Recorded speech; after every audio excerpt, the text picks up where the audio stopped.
Narito po ang ating super tripid kalan at ang tamang paggamit po nito. Una, ikabit po ang mini converter and fan ng tripid kalan.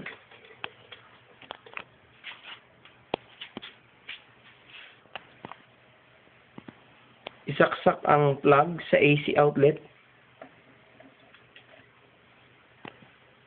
I-connect ang RCA jack sa RCA AC out. I-on ang at i-open ang AC or ang air controller.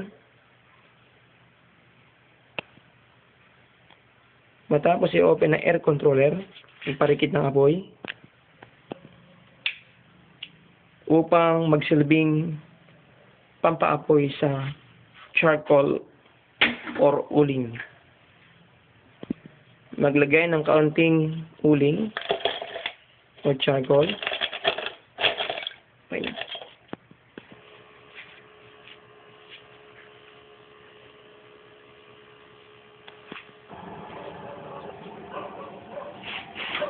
Isa lang namang iluluto.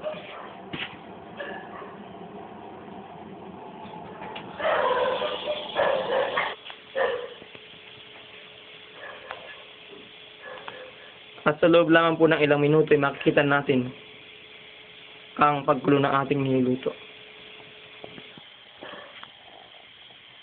In case of any brownout, hindi po problema sapagkat ready po ang ating kalan sa magandang sitwasyon.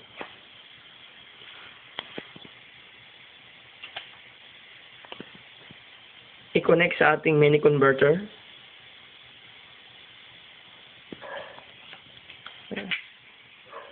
Hindi tama mo sa positive. At i-on for battery function.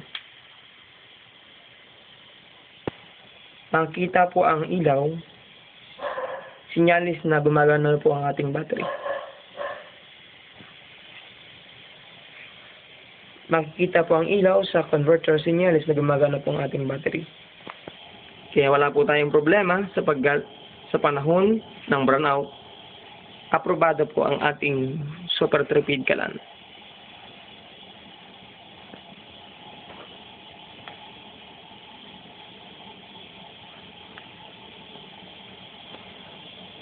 Makikita po natin na kung gaano kabilis ito pong magagamit.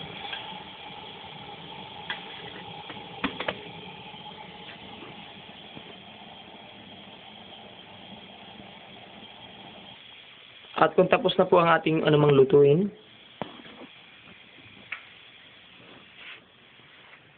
pwede pong sa pamamagitan ng ating super tripid kalan ay i-charge ang ating na rin pong cellphone battery. Okay.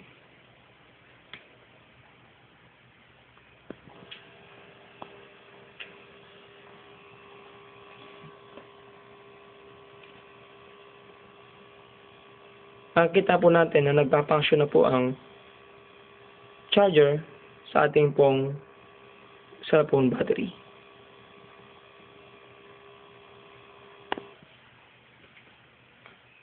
At nakikita po natin makakaluto na ng anumang ating lutuin. At hindalang po yan 4 watts para po sa ating mini converter.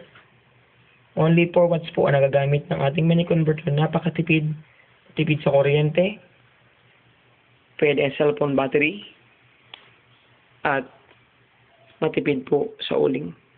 Sa kaunting uling na ating nakita nilagay kanina, ay nakapagpakulo po tayo sa loob lamang ng ilang minuto ng tubig.